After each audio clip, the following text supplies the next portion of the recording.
society whereby constitutionalism was being upheld, where the tenets of just basic integrity, chapter 6 of this same conversation of this constitution is happening, that we could imagine where 70 billion shillings could be taken and would be sent to schools, and we don't have to worry about whether the resources are enough. Yep. That's the real situation. And guess what? You'd still have some change of 17 billion shillings to do something else with.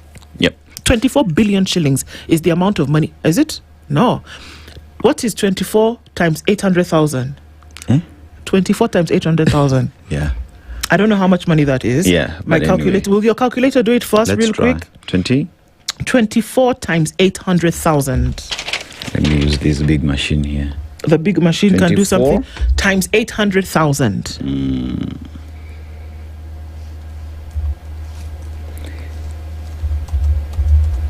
We'll wait. That is 19.2 billion. You know what you could do? So, if you took 70 billion shillings from this 87 billion shillings that has been spent, mismanaged, unreceipted at the counties, and you said, let us pay all the capitation to all schools for all the children that didn't receive, let's top up that money, that there was a deficit, 71 billion shillings in the last 6 years. Give them, take, go. You still have how much left? You still have 16 billion shillings. This is money. Look, this is money that was lost. This is not money that was allocated for another resource. This is money that cannot be found. And where I repeat, Moses Kajwang says our 47 counties must tell Kenyans where the 87 billion shillings disappeared to in the last financial year. We will be moving across counties together with the EACC, DCI, and DPP to establish where public funds went from the exchequer sent to the counties, where it went to. Now, if the money was well spent, there's an office. It's headed by the AO, the AG, the Auditor General. Her name is Nancy Gathongo. If this money was on the books, she'd have found it.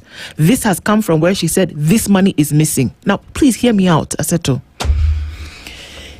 If you go to the education sector and you pay all the money, all that you owe for the last 6 years, that is 71 billion shillings. You still have 16 billion shillings. Now, you know why I was asking you to do 800,000 times 24?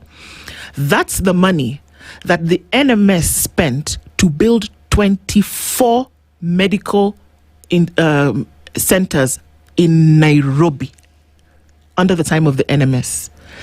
It was a plug-and-play system whereby they could set up a clinic, basic dispensary with basic equipment and your front desk and your medicines. Set up, plug-and-play, ready to go.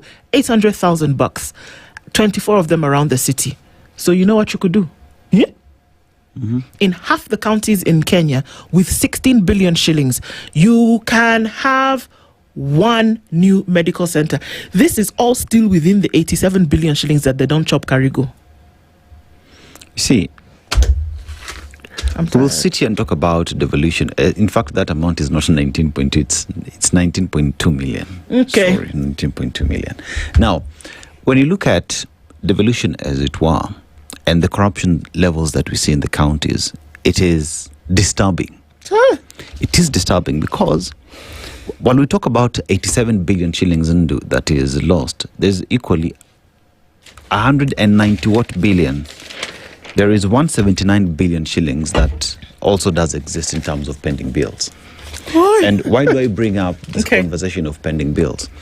Because in these pending bills as well, there is a lot of graft that is in there because tendering process as well, the law is not followed, and individuals who have not serviced the counties, we find them in here. Now, when you talk about these pending bills, now Nairobi is leading with 118 billion shillings. What is that doing to the growth and development of that county? Because the suppliers, most of the time, to these counties are people in these counties. Yep. So if you don't pay them, economic activities in that county go down. That would mean the county is not as wealthy as it should be because the county has decided not to pay its suppliers. So at the end of the day, when you think of, we have a target of an on-source revenue of 4 billion shillings, right?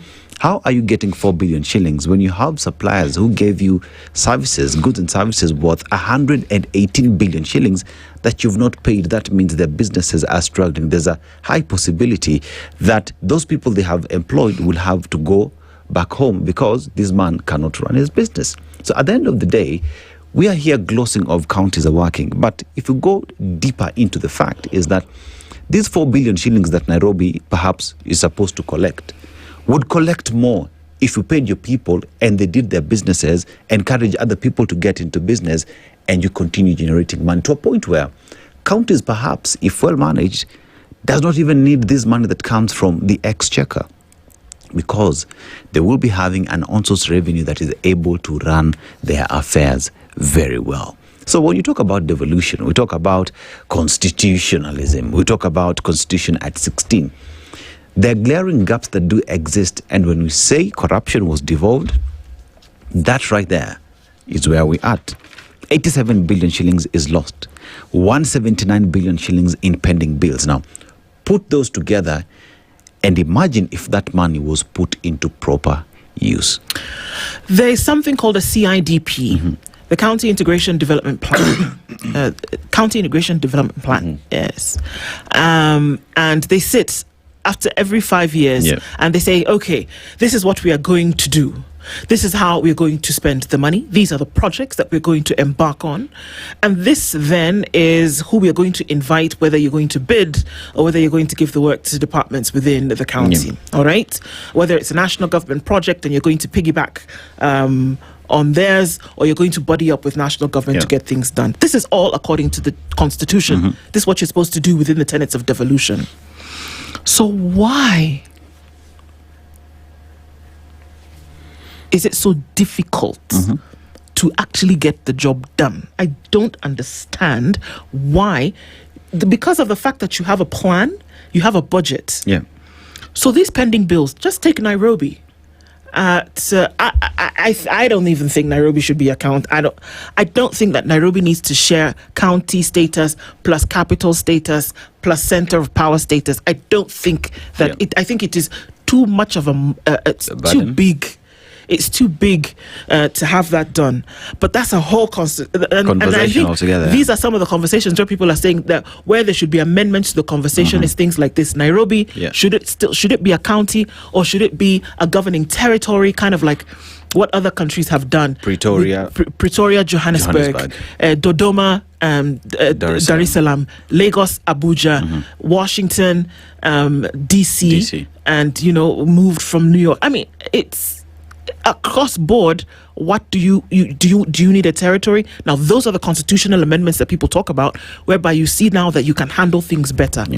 But when you talk about constitutional amendments, I don't see anybody ever saying that you should have a constitutional amendment around the demands on integrity and proper behavior, because there is no compromise. There is no compromise on good behavior. It's either good behavior or it's good behavior. It's that. I've never heard anybody say, perhaps we need to look at chapter 6 again of the Constitution and see if it's really working for us. No. Because what do people do with it? They either ignore it completely or try to abide by its demands. But here, where you talk about big amounts of money like this that are missing, what is going on? I mean, back to the CIDP, sorry. So when you tell me that there is pending bills of 179 billion shillings in Nairobi, whereby we're dealing with some monstrosity, 118 billion. Out of the 179, Nairobi is 180. I sure okay. It hit home, eh? Hey, bana.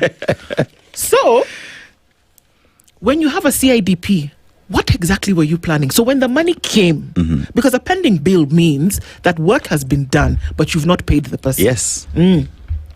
At least if you tell us that, there was a plan, the money was there, I was going to pay them, and then the dog ate my homework. Then we can say, okay, fine, we see. But nothing.